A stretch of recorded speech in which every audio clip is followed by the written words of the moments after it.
Why is it important to have your accountability information and the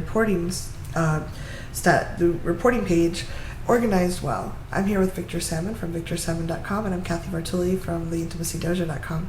So Victor, we talked a couple months ago about your accountability process in your page, and I noticed that you've updated it since the last time we talked. What did you discover about organization and availability and accessibility? I definitely did some thinking about accessibility after the conversation we had, and realized it's incredibly important to make your reporting page as accessible as possible. I also tried to move my resources so they were better organized, so that if someone goes to the resources section, they'll find all my free resources on creating your own accountability pod and how to pursue the accountability processes. And I separated that out from the Report Your Harm page, which is now the last item under my accountability section. Yeah, that would make it easier for people, because you have great information, but I like now that you can go, like, under accountability, you can make your pod, meet my friendly pod, or Report Harm, right? It's very clear. Like, if I wanted to tell you about something that was bothering me, I would be able to go right there. And then your resources has a lot of really powerful information as well. Thank you. Have you had any feedback from people that are doing this work that they found similar? I know you talk with a lot of people about accountability. Have you heard anything from the community that you're part of around this? Have I heard anything from just to clarify the question, from my community about the accountability pod that I've set up for myself? Or that they found that they had to reorganize things or change things around to make them more accessible? Like, this is a new process. Like, a lot of us don't have...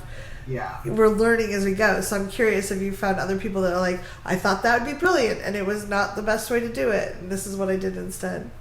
I mean, I'm on a couple of accountability pods, so I have to be cautious of how I reflect on those experiences. But I would say it seems to be the common experience that people don't have a clear idea of what they want for their accountability pod. And sometimes when left to their own devices, accountability pods do not form. So because I've definitely selected individuals for my accountability pod, I've gone so far as using tracking software, project management software specifically, to monitor whether or not they're accessing training resources. And let's just say that not every member has completed their basic training, which is like read these sections and like really, really basic stuff that isn't that time consuming. A lot of people are just busy, and it's not a high priority to be learning about accountability pods if they're on. And that's okay too. It's just important to be aware of that. So I would say one lesson that I found has sort of been follow up with, poke, and prod your accountability pod until they're in a place where you feel really comfortable with them, holding your own in a conversation about accountability, where you feel like you share similar values, or at the very least that they understand the values that they represent on your accountability pod. Yeah, and I think that's really important. Like, I just, after we talked, I went and put an anonymous reporting page up, which I've been kind of like, I know I need to do something, but I didn't. After we talked, I had a lot more clarity, and I appreciate that very much. But I also found that I had a bit of a fact, but I put it together and really updated it. And I would want anyone on my pod, which I'm still in the process of figuring out how I want to form that, I would want to make sure they knew that these are the things that really stand out and are important to me, and these are the things I want to emphasize. I'm open to other things too. What else is missing? But and I do know it's hard. Everybody's busy. There's a lot of getting to know each other, and what do you expect of me if I'm on your pod? What I don't know. What do I expect from you? Sure. It's an interesting process because this is so new to so many people. Yeah, absolutely. And having those expectations clear in oneself, as you just demonstrated, is essential. Otherwise, how are they going to know what your expectations are if you don't have them yet? Yeah. And how did you develop your training material for your pod? Research, an insane amount of research, and there's still so much to do. Accountability is this enormous world. Yeah. It's not as simple as, maybe I'm making it too complicated. There are definitely people who have simpler approaches. Some of the pods I'm on are much more simple than mine. Yeah. I often worry about the effectiveness of accountability pods, so that in the event that something happens, is what you're setting up just a few people that you wrap yourselves in to sort of stay insulated from accusations, or are you creating an effective pod that has goals where it's going to assist with closure and healing for people who are really injured? Is it going to help the community avoid divisions and promote a sense of community trust? Is it going to help rebuild and reestablish that trust? And is it going to help you heal as a person who's been accused of, as a person who has committed some form of consent, transgression, whatever that might be, if it was an accident, if it was a violation, whatever. I mean, 99% of the time, if someone has an accountability pod, it's probably just an accident. Yeah. That doesn't change how serious and severe the impact is, though. And I find that a lot of accountability pods, as they're being set up, are set up only to serve, or predominantly to serve the individual in question who's setting up the pod. Those needs tend to get looked after first in a very human fashion. There's nothing wrong with that, but it's important to remember there are other stakeholders, and you really have to make sure our pods are effective pods, that people have done learning, they have the training, and that the pods have the right direction and value system, because in the event of an incident, you're not going to easily be able to readjust your pod. That is when it is most important for your pod to readjust itself. But in the beginning, when there has not yet been an incident, you have incredible freedom to influence and set up and direct that pod, where you won't be scrutinized for manipulating a process that's underway. Right. No, that's really interesting. I think of it like if you have a fire, if you're worried about fire, you have a firefighter team, but until there's an actual fire, you can have drills. But it's like you could actually run. Here's a scenario: someone reported this. Like, how would we handle it? Which I'm thinking now I might like to do with the people I'm inviting to my pod. But it's not always the same as the real thing. Like, if you have a controlled fire that you know is going to go out pretty easily and not going to burn everyone, that's different than social media is blowing up and this person's upset and you're trying to it's not going to replicate it exactly. It certainly could smooth some of the pathways, but it's not going to give you full insight until and all of us hope we don't step on a toe that badly or violate consent that badly. But if it does, that's going to be a different scenario than anything you could possibly imagine, I guess.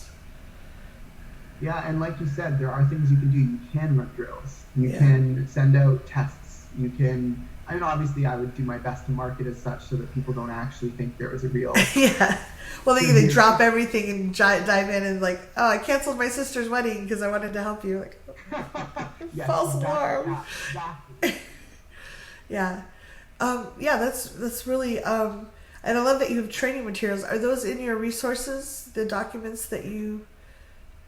So most of them are in my resources. I'm planning on releasing everything for free eventually, but most of the work I'm doing right now is incredibly time-consuming and very demanding on my resources. In some cases, I'm putting in 20 hours a week on this stuff. So what I'm doing to help subsidize that is releasing all my material early on Patreon, and some of it will be released when it's properly formed into a manual as hopefully a guidebook later for purchase. But a lot of it will be published for free, if not all of it published for free on my website.